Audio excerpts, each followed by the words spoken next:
sisters and brothers, when we fight, we fight. When we fight, We fight. when we fight, We fight. we are so proud to stand beside every working family in this country together with the unions represented here, because we know that working people are central to winning the fight for clean air and clean water. Isn't that right? And we are going to link arms together and build the most powerful movement to change, along with all the other justice movements that are here today, because we are going to hold self-interested politicians accountable for letting corporate polluters ruin our earth. Is that right? And so we march today as janitors, we march as security officers, we march as public service workers, and I'm so proud to be joined by my sister who's a healthcare worker marching today for clean air and clean water from 1199 SEIU. How's everybody doing today? So glad to see all you beautiful faces. My name is Almitra Yancey, and I live in Staten Island, New York, but I work just north of the Bronx at Montefiore Medical Center. My commute to my job as a customer service liaison to Montefiore is about 90 minutes. I know that's a long time. I love my job, so I don't complain. In both the Bronx and Staten Island, I know firsthand the effects of the climate chaos are not just a terrible threat to my children in the future, but they're also hitting home right now. In Staten Island, we were badly hit by Hurricane Sandy in 2012, which caused many of my friends to be forced out of their homes for months on end while repairs were done on their homes. Many people even lost their lives.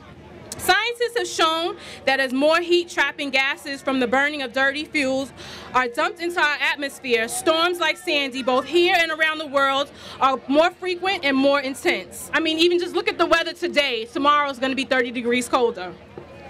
It is people of color and indigenous communities who are overwhelmingly on the front line when it comes to the effects of climate chaos. It is just 10% of the world's population are responsible for 50% of emissions, while the poorest 50% are responsible for only 10% of the emissions. Burning oil, coal, and gas is not only throwing our climate dangerously off balance, but it's also poisoning our air we breathe and the water we drink. Last month, President Trump signed an executive order to roll back vital climate and clean air protections. Yes, boo. It boggles my mind that this president would deny science in this way. At the Montefiore Contact Center where I work, we take many calls every day from parents with children from asthma. In the Bronx in particular, the hospitalization rate for asthma is 5 times higher than the national average.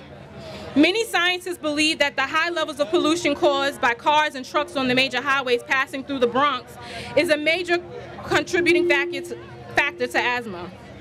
As healthcare workers, we need to stand together and speak out against the current administration who are now threatening the health of every single one of us. Thank you.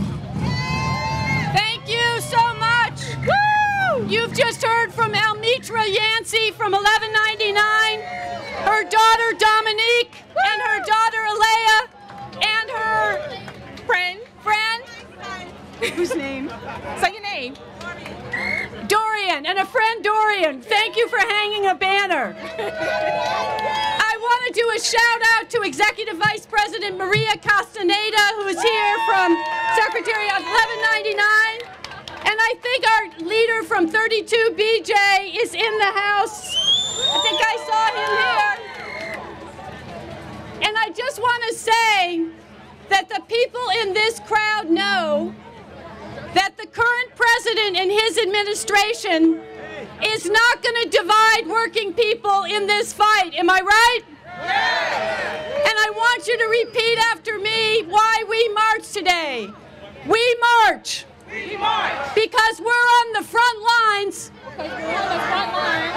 of the communities most hit by polluters in our communities. And we're joining together today. Because we are going to be a powerful force change. Because we are going to be a powerful force for change. And we're going to insist on our vision of a just society. And we're going to insist on our vision of a just society. Where all work is valued. Where all work is valued. Where every human being is respected. Where every human being is respected. And where every community gets a chance, an equal chance to thrive. And where every community gets a chance.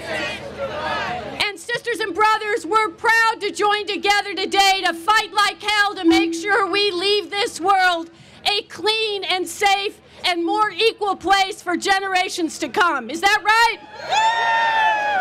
When we fight, we win. When we fight,